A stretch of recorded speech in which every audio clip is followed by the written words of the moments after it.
Hey there, are you ready to rescue your lost WhatsApp messages?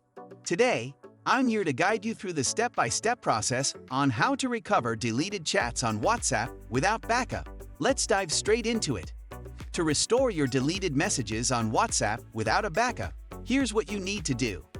Open your file manager on your device. Navigate to My Phone, and then Internal Storage. Select Android.